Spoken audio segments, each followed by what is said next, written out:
वक्त बड़ी खबर आ रही है और लखनऊ से खबर है जहां पर डिप्टी सीएम ब्रजेश पाठक का औचक निरीक्षण। तो बता दें कि अचानक लोहिया अस्पताल पहुंचे ब्रजेश पाठक। डिप्टी सीएम ब्रजेश पाठक अचानक से लोहिया अस्पताल पहुंचे। अस्पताल में एक्सपायरी दवा मिलने को लेकर तो सूचना मिलते ही डिप्टी सीएम अस्पताल पहुंचे और कई मरीजों ने ब्रजेश पाठक से शिकायत भी की थी। तो एक्सपायरी डेट की दवाइयां मिलने को लेकर औचक निरीक्षण किया डिप्टी सीएम ब्रजेश पाठक ने। और बता दें कि डिप्टी सीएम ब्रजेश पाठक अचानक से लोहिया अस्पताल पहुंचे और ये उनका औचक निरीक्षण था। तो अस्पताल में एक्सपायरी दवा मिलने की सूचना मिली थी, जिसके बाद इस औचक निरीक्षण पर डिप्टी सीएम लोहिया अस्पताल पहुंचे। तो बता दें कि कई बार शिकायत मिल चुकी थी एक्सपायरी दवाइयों को लेकर और मरीजों की तरफ से ये शिकायत थी और इन अनियमितताओं के चलते औचक निरीक्षण पर डिप्टी सीएम ब्रजेश पाठक लोहिया अस्पताल पहुंचे। तो अस्पताल में एक्सपायरी दवाइयां मिलने को लेकर कई बार शिकायत मिल चुकी थी, सूचना मिल चुकी थी और इसी वजह से ये देखने क्या वाकई में इस तरह के हालात हैं या फिर किस तरह की व्यवस्था है, औचक निरीक्षण पर डिप्टी सीएम ब्रजेश पाठक लोहिया अस्पताल पहुंचे। तो ये तस्वीरें आप देख रहे हैं लोहिया अस्पताल की, जहां पर औचक निरीक्षण पर ब्रजेश पाठक लोहिया अस्पताल पहुंचे। तो अस्पताल में अनियमितताओं को लेकर शिकायतें मिली थी, एक्सपायरी दवा मिलने को लेकर सूचना मिली थी और मरीज कई बार इस बात को लेकर शिकायत कर चुके थे।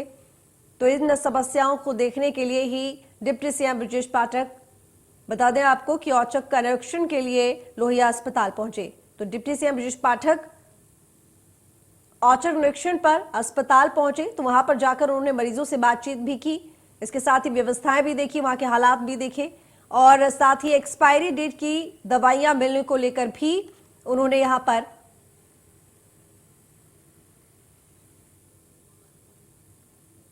चर्चा की।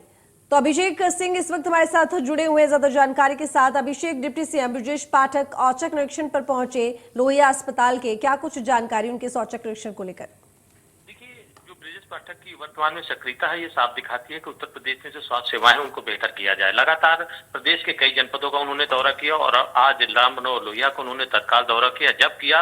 जब वहां से शिकायतें थी कि आखिरकार मरीजों को सही रूप से देखा नहीं जा रहा है, जो दवाइयां हैं वो एक एक्सपायरी डेट की दी जा रही है, इसलिए उनका सीधा जो निशाना था राम मनोहर लोहिया की जो दवाइयों का एक जो केंद्र था वहां पे था। उन्होंने देखा कि वहां पे लाखों की तादाद में जो दवाइयां हैं वो आखिरकार उसमें अनियमितता बरती जा रही है और अधिकारियों द्वारा लापरवाही बरती जा रही। तो ये तमाम शिकायतों की संदेश पे आज राम मनोहर लोहिया पे उन्होंने औचक निरीक्षण किया और उन्होंने फटकार लगाई है वहां के निर्देशक को, चूंकि जो महिला है उनसे इस प्रकार के राम मनोहर लोहिया को लिए कई प्रकार की शिकायतें आई हैं। कुछ ही दिन पहले उन्होंने मीडिया पे पाबंदी लगाई थी, उसके पहले कई प्रकार की चर्चा में रही हैं। तो ये तमाम शिकायतें ये साफ दर्शाती हैं कि उत्तर प्रदेश में डॉक्टरों को अब अलर्ट पे रहना होगा, बेहतर स्वास्थ्य सेवाएं देनी होगी, क्योंकि वर्तमान में जो स्थिति है ब्रजेश पाठक के पास कंट्रोल है पूरे उत्तर प्रदेश स्वास्थ्य सेवाओं को लेके। यही कारण है कि वो लगातार अस्पतालों का अचूक निरीक्षण करते हैं, जिससे कि वहां के हालात पे रूबरू हो सके, जानकारी ले सके, मरीजों की हालचाल जान सके। तो जब वो लोहिया अस्पताल में पहुंचे और जिस तरीके से ये सूचना मिल रही थी दवाइयों की, खासकर कि एक्सपायरी डेट की दवाइयां मिलती हैं, कई बार शिकायत भी, सूचना भी उनके पास पहुंची, तो ऐसे में जब वो वहां पहुंचे तो क्या स्थिति देखने को मिली? देखिए, स्थिति नाजुक थी, जो भी वही कारण है कि निर्देशक को फटकार लगाई गई और इसके पहले भी ब्रजेश पाठक ने 2 दिन पहले एक नया नियम लागू किया है कि अब जो अस्पतालों में दवाइयां सप्लाई होंगी वो डायरेक्ट अस्पतालों में आएंगी, यानी कि मेडिकल कॉर्पोरेशन के यहाँ आपको नहीं जाना है, दवाइयां आपके यहाँ खुद भेजी जाएंगी। इसके लिए सप्लाई की उन्होंने बाकायदे एक व्यवस्था कर दी है, क्योंकि दवाइयां समय से नहीं पहुंचती थी, इसके मरीजों को दिक्कत होती थी। इतनी बेहतर सुविधा होने के बावजूद यदि लाखों रुपए की दवाइयां आपके स्टोर में डैमेज पड़ी हुई है, वो मरीजों को दी नहीं जा रही है, उनमें लापरवाही जा रही, तो सीधा सवाल होगा और सीधे निशाने पे अधिकारी रहेंगे। यही कारण है कि आज जो फटकार लगाई गई है उससे साफ संदेश देखा गया है कि आगे की इस प्रकार की लापरवाही हुई तो वहां के राम मनोहर लोहिया के ऊपर के अधिकारियों के, डॉक्टरों के ऊपर गाज गिर सकती है। ये एक साफ संदेश है, क्योंकि वर्तमान में जब से मुख्यमंत्री उप मुख्यमंत्री बने हैं ब्रजेश पाठक, ये दूसरा दौरा है राम मनोहर लोहिया का और यदि लगातार दौरे होते हैं तो साफ संदेश है कि इस प्रकार की बड़ी कार्रवाई के संकेत हैं। जी बिल्कुल अभिषेक, और सबसे बड़ी बात, जिस तरीके से लगातार एक्शन में नजर आ रहे हैं डिप्टी सीएम ब्रजेश पाठक, खासकर स्वास्थ्य सुविधाओं को लेकर, ऐसे में एक बात तो साफ है कि इस बार प्रदेश सरकार स्वास्थ्य सुविधाओं को लेकर बहुत ज्यादा यहाँ पर सतर्क भी है और बेहतर करने की कोशिश में भी, शायद इसी वजह से लगातार इस तरह के औचक निरीक्षण देखने को मिल रहे हैं डिप्टी सीएम ब्रजेश पाठक के। जी बिल्कुल साफ संदेश देखा जा रहा है, क्योंकि जब से योगी सरकार रिपीट हुई है तो एक जिम्मेदारी उत्तर प्रदेश के तगड़ी यही है।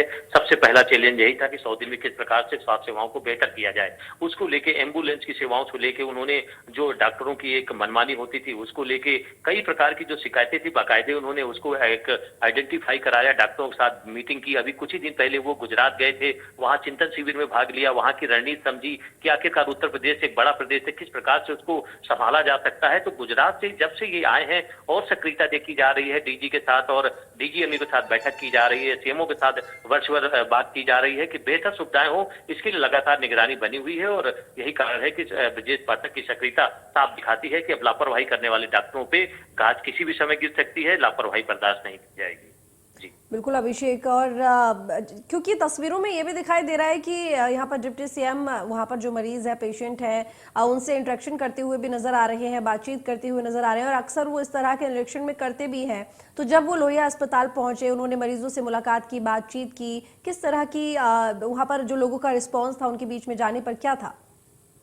देखिए, एक अचौक निरीक्षण में फायदा ये रहता है कि जो लोग लाइन में लगे होते हैं या उपचार से वंचित होते हैं, उनकी पीड़ाएं होती हैं और उन पीड़ा को समझना, ये ब्रजेश पाठक के एक बेहतरीन तरीके से समझते हैं कि अस्पतालों में किस प्रकार से दिक्कतें आती हैं। उन दिक्कतों को भांपने के लिए यही प्रक्रिया करते हैं कि बूढ़े बुजुर्ग हों, युवा हों, उन सबसे सीधा संवाद करना चाहते हैं और उनकी दिक्कतों को समझते हैं। और समझने के साथ ऐसा नहीं है, उन चीजों को नोट करवाते हैं और नोट करवाने के बाद उन पर एक्शन लेते हैं। सबसे बड़ी बात यही है कि यदि कमियां नजर आई, क्यों आई और उनमें आई तो उनमें किस प्रकार से दुरुस्तीकरण होगा, किस प्रकार से सुधार होगा, उसके लिए बाकायदे वो बैठक करते हैं। हाँ, ये जरूर है कि मीडिया के सामने उस प्रकार की ये कार्रवाई की बात नहीं करते, लेकिन ये जो ग्राउंड की बात करें तो उनके अधिकारियों की बात करें, गोपनीय बात करें, तो उन अधिकारियों को तलब करके बाकायदे उसमें उन व्यवस्थाओं को दुरुस्त करने के लिए सख्ती से निर्देश दिए जाते हैं। और ये कई बार हो चुका है। और हालात यही है कि जो स्वास्थ्य महकमा है उत्तर प्रदेश का, वो पूरे अलर्ट पे है। पहले देखा जाता था कि डॉक्टर की तैनाती यदि दूसरे जिले पे है तो अपने घर से ही चलिए ठीक, अभिषेक बहुत शुक्रिया आपका तमाम जानकारी के लिए।